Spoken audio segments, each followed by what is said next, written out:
Oh, let's dance, dance, you and I. Move your body to the sky. Love the way you shake it down, break it down, move the thing around. Feel it in your bones. 사상 초유의 통신사 유심 해킹 사고가 벌어졌습니다.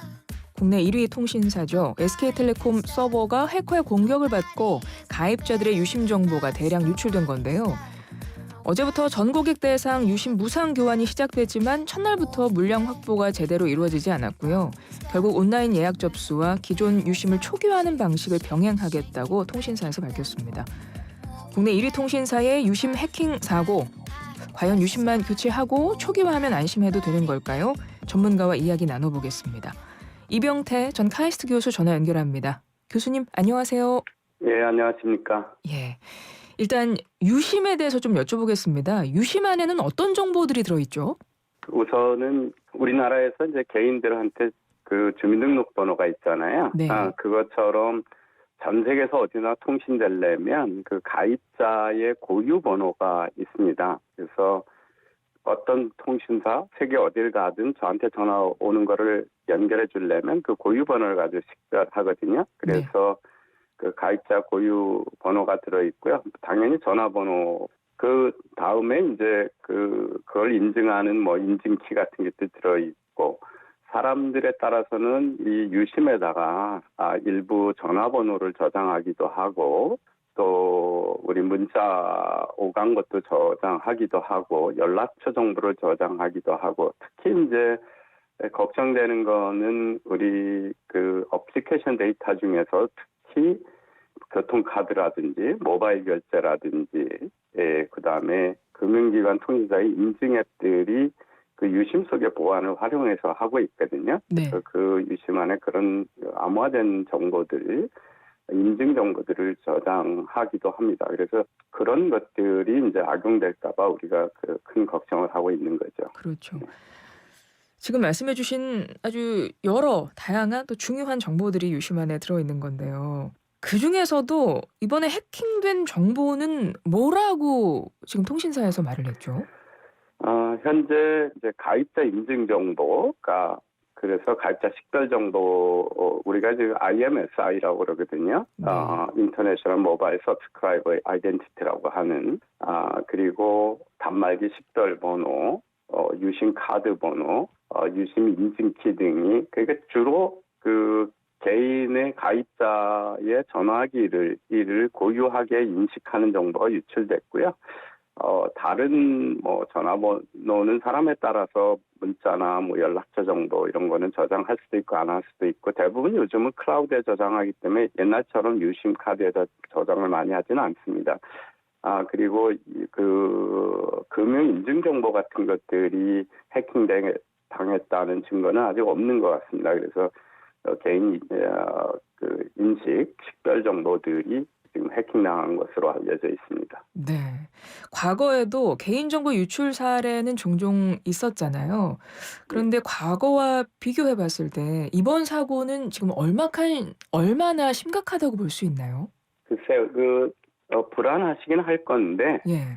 은행 같은 것을 뭐 해킹해서 개인정보를 해킹해서 이제 어떻게 쓸 거냐 하는 거가 두려움인데, 전화기의 그 유심정보 해킹을 우리가 바로 이것이 어떻게 악용될 거라고 걱정하는 거는 조금 지나친 걱정일 수가 있습니다. 그래서 우리가 이제 유심에 있는 정보를 가지고 그거를 활용하려고 그러면 그 정보만 가져간 거기 때문에 어떤 유심에다 집어넣어야 되거든요. 네. 새로운 물리적인 유심에다 집어넣고 전화기에다가 꼽아가지고 써야 되는데, 그 해커가. 네네. 그럴 경우에 통신사는 그 유심 카드하고 새로운 단말기하고의 식별번호가 일치하는지를 보거든요. 근데 이제 새로운 단말기에다 집어넣으면 고객이 갖고 있은 원래의 단말기 식별번호하고 다르잖아요. 그래서 그런 경우에 이제 차단이 됩니다. 그래서 이렇게 하려면 우리가 이제 보통 그걸 심 스와핑이라고 해서 심을 해커가 유심 정보를 고쳐가지고 통신사한테다가 전화기 잃어버렸습니다. 그러고 내 통신사가 만약에 그거에 속으면 네네. 옛날 전화기 고유 번호를 지워버리고 새로운 전화기 고유 번호를 넣어주어야 그게 이제 심카드가 작동이 되는데요. 우리나라는 이제 그렇게 쉽게 새로운 전화번호를 등록해주지 않거든요. 그러려면 신분증도 있어야 되고 다른 인증하고 이렇게 비교해보고 해주기 때문에 가짜 전화기를 가지고 하려고 그러면 어떤 통신사의 가짜 네트워크 서버도 만들어야 되고 그래서 이런 과정이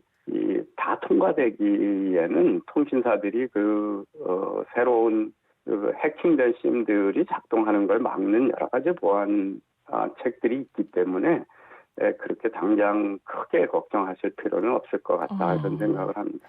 근데 말씀하신 그 심 스와핑이라고 하는 이제 그 용어가 이제 보도에 찾아보면 나오면서 최악의 경우 핸드폰 복제도 이루어질 수 있다. 막 이런 기사들이 나오다 보니까 더 많이 좀 우려가 커지는 것 같아요. 예, 말씀하신 대로 이제 복제를 하려면 예.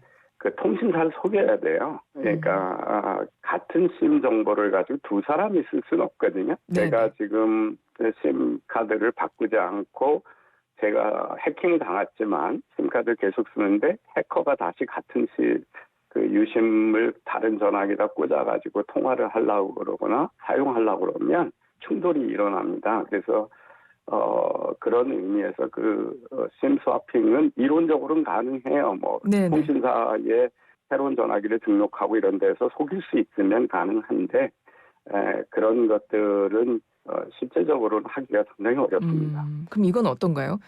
나의 유심 정보가 지금 노출이 된 상태에서 제가 지금 유심을 교체하지 않은 채로 핸드폰을 쓰고 있어요. 그러면 기존에 하고 있던 금융 업무라든가 여러 가지 제 일과 관련된 업무라든가 사람들과의 주고받는 메시지라든가 이런 것들을 똑같이 그 해커가 똑같이 받아보거나 똑같이 확인하거나 이럴 수 있는 건 아닌가요? 아니, 그렇지 않습니다. 그것도 역시 어떤 단말기 속에다 넣고 해야지 유심 정보만 가지고는 불가능하거든요. 네. 근데 아까도 말씀드렸습니다만 같은 유심을 가지고 두 개의 단말기 또는 세 개의 단말기에서 쓸 수가 없어요. 그래서 그 가능성도 상당히 낮습니다. 아마도 많은 분들이 가장 걱정하시는 거는 폰뱅킹이든 이런 계좌 정보가 다 털릴 수 있다. 그래서 실질적으로 돈에 대한 피해가 커질 수 있다. 이런 공포가 가장 크실 것 같은데 그렇지 않아도 이런 기사가 나왔더라고요. 이번에 해킹 사고가 알려지고 나서 해킹 피해로 의심되는 사례다라고 해서 보도가 나온 것이 60대 남성 SKT 고객인데 갑자기 핸드폰이 해지되고 알뜰폰이 개통되면서 5천만 원이 빠져나갔다는 거예요. 물론 아직까지는 이것이 해킹 사고와 연관성은 밝혀지지 않았다고는 하는데 이런 일이 이런 유심 해킹 사고로도 충분히 벌어질 가능성이 있는 건가요? 통신사 입장에서 그 발표를 보면 해킹 사고하고 무관한 거고 또 가짜 뉴스도 많은 것 같아요. 우리가 대포폰이라고 해서 자기가 자기 신용 정보를 개인 자기 신분증을 남한테 주고 대신 폰을 다시 다른 전화기로 교체하는 경우가 종종 있는데 그거는 이제 본인이 동의를 해줘서 또는 신분증이 도난당해서 그런 거거든요. 네네. 그래서 이거는 지금 우리가 신분증을 도난당하고 그런 건 아니고 심에 들어있는 정보만 가져간 거기 때문에 네. 그것만 가지고 새로운 폰을 개설할 수는 없어요. 개통할 수는 없어요. 그래서 이 심 정보 해킹하고는 관련이 없는 이야기인 것 같아요. 아, 예. SKT 가입자는 일단은 다 피해자라고 볼 수 있는데요. 이제 가장 그렇습니다. 궁금한 상황은 유심 정보는 일단 유출된 상황입니다. 지금 모든 가입자가 그렇게 이제 봐야 될 것 같고 SKT에서 그래서 피해를 막겠다고 내놓은 대책들을 보면 일단 유심 무료 교체해 준다는 것하고 또 하나는 유심 보호 서비스를 무료 가입할 수 있게 하겠다 이거거든요. 이 대책들은 어떻게 보세요? 이거면 충분하겠습니까? 충분하다는 얘기를 단정하기는 어렵습니다만 할 수 있는 게 그것밖에 없어요. 사실은. 그래서 유심을 갈면 새로운 식별 전화하고 내 전화기하고의 그 전화기 식별, 단말기 식별 번호하고가 새로 세팅되기 때문에 옛날 유심 번호는 의미가 없어지는 거죠. 네. 그러니까 유심을 교체하면 좋은 거고요. 그다음에 이제 우리가 보호 서비스를 들으면요.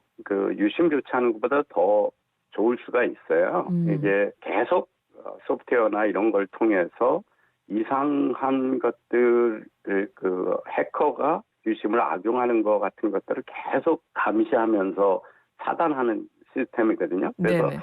사실은 그 유심 해킹이 아니더라도 이 서비스를 이용하시는 건 좋습니다. 예방 차원에서라도. 그래서 이 두 가지를 하면 뭐 지금 할 수 있는 솔루션은 해법은 그 두 가지고 유심을 교체하면 불편하신 사항이 좀 많이 있어요. 네. 왜냐하면 우선 예약을 하고 가서 그 물리적으로 교체를 해야 되고 필요한 경우 인증 같은 것들을 다시 다 재설정하셔야 되거든요. 네.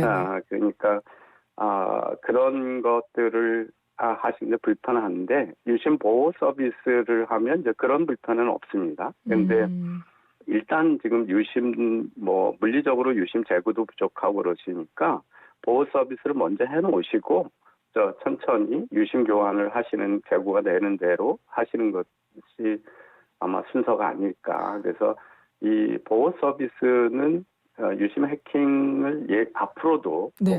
예방하는 차원에서라도 가입하시는 게 좋고 지금 뭐 안 가시고 온라인에서도 전부 가능하시거든요. 네, 가입이 가능하더라고요. 지금은 가입 예약이 가능한 상태입니다. 예, 예약이 가입하면 이제 그쪽에서 처리를 해야 되니까요. 네네. 그래서 그런 것들을 미리 하시는 게 좋습니다.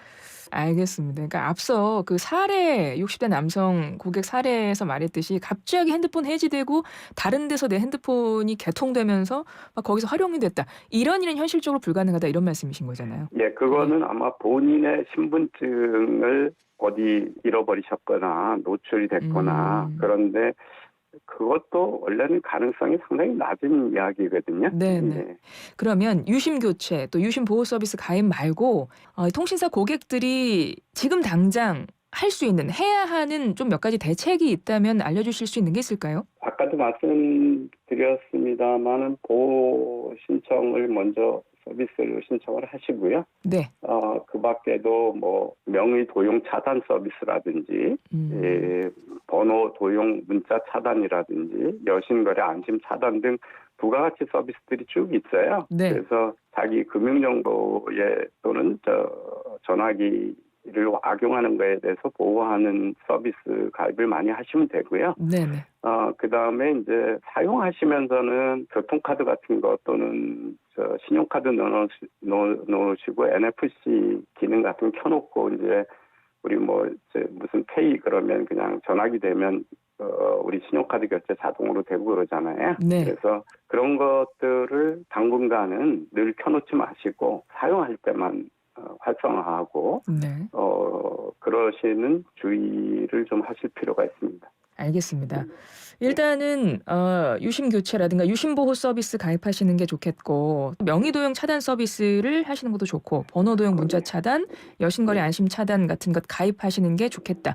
그리고 뭐 공인인증서 같은 거 빼간다. 뭐 이런 것들은 일단은 이거는 팩트가 아니다라고 판단하면 되겠습니까? 예, 현재까지는 그거 빼가기 쉽지 않고요. 현재는 관련이 없는 얘기인 것 같습니다. 예, 알겠습니다. 민간에서 나오고 있는 이야기가 있어서 요것 좀 여쭤볼게요. 유심 교체가 지금 지연되고 늦어지니까요. 물량 뭐 확보 때문에 거기 좀 어려워서요. 이런 이야기가 나옵니다. 해외 로밍 차단하고 무단 기기 변경 차단하고 패스 앱 깔고 명의 도용 방지 이 서비스 가입자 제한 처리부터 하라. 뭐 이런 것들이 얘기가 나오던데 이건 맞는 말인가요? 이게 해커가 누군지 모르고 어떤 일이 모르니까 해외에서 뭐 또는 이제 해커가 해도 해외에다 서버를 두고 할 거니까 그런 이야기들이 나오는 것 같습니다. 근데 뭐 그렇게 사용을 많이 제한하면 피해를 볼 가능성은 적어지겠지만 너무 불편하시잖아요. 네. 해외여행 중에서 로밍 서비스 안 하시면 통신을 안 하겠다는 얘기인데 그게 가능한 일인가요? 그래서 그런 것들은 뭐 문제 해결 때까지 지금 내가 해외 갈 일이 없는데 뭐 유심 교체라든지 보호 서비스라든지 또는 통신사의 사고의 범위가 어떻게 되는지 다 밝혀질 때까지 뭐 안 나가신다 그러면 지금 차단해 놓으셔도 그러면 뭐 조금이라도 피해를 줄일 수 있는 가능성을 줄일 수 있는 조치가 되겠죠. 그렇지만 현실적으로 뭐 나가시는 분은 그렇게 할 수가 없잖아요. 그렇죠. 예. 이게 스마트폰이 요즘에는 모든 게 다 들어있지 않습니까? 예, 거의. 그리고 이게 이제 예. 휴대폰은 지금 이제 스마트폰은 이제 전화기라기보다는 개인 신분증이잖아요. 그러니까요. 예, 그래서 모든 이번에 서비스의 인증을 이걸로 하기 때문에요. 그거 사용 안 하고 생활하실 수는 없어요. 예. 그런 데다가 그러니까 더 이렇게 걱정들이 많으신 것 같아요. 예, 예. 예. 요것도 끝으로 하나 여쭤볼게요. 이번에 유심 정보 유출 사고에 대한 음모론도 나왔습니다. 그러니까 중국이 6월 한국 대선에 개입하기 위해서 일으킨 사고다. 중국산 유심을 심기 위한 여론몰이다. 막 이런 이야기들도 지금 나오고 있는데 어떻게 봐야 될까요? 이제 우리나라가 전자 투표를 하고 개표를 하는 나라가 아니잖아요. 네. 예, 그래서 무슨 휴대폰을 가져가서 투표를 하는 것도 아니고 휴대폰으로 투표하는 것도 아니고 그래서 아무 관련이 없는 이야기들을 지금 만들고 있는 것 같아요. 그래서 그건 그야말로 음모론이기 때문에 현혹되실 필요는 없다고 생각합니다. 예. 교수님, SKT 유심 해킹 사태 이번에 바라보시면서 전문가로서 지금 많은 분들이 불안해하시거든요. 끝으로 한 말씀 부탁드립니다. 우선은 뭐 불안하신 건 당연한데 네. 이번 기회에 이제 평소에 좀 더 안심하실 수 있는 부가 서비스 같은 것들 가입하시고 특히 이제 이번에 무료로 되니까 꼭 가입을 하시고요. 과도하게 피해를 부풀려 가지고 자꾸 국민적 불안을 유도하고 그럴 필요는 없다고 생각합니다. 그래서 평소에도 뭐 이게 이제 아까 말씀드렸듯이 금융이나 우리가 신분증처럼 글로벌하게 다 신분증처럼 휴대폰이 돼버렸기 때문에 안전하게 쓰는 부가 서비스 같은 걸 쓰시고 쓰실 때도 아까도 얘기했지만 NFC 같은 거 항상 켜놓지 마시고 사용할 때 켜시고 그래서 조심스럽게 쓰면서 자기 보호를 하실 수밖에 없다. 해커는 뭐 늘 있는 거고 이게 창과 방패 같아서 통신사가 완벽히 그거를 보호해주는 경우도 외국에도 잘 없거든요. 네. 그래서 조심스럽게 쓰시는 수밖에 없습니다. 알겠습니다. 지금까지 이병태 전 카이스트 교수였습니다. 교수님 고맙습니다. 예, 감사합니다.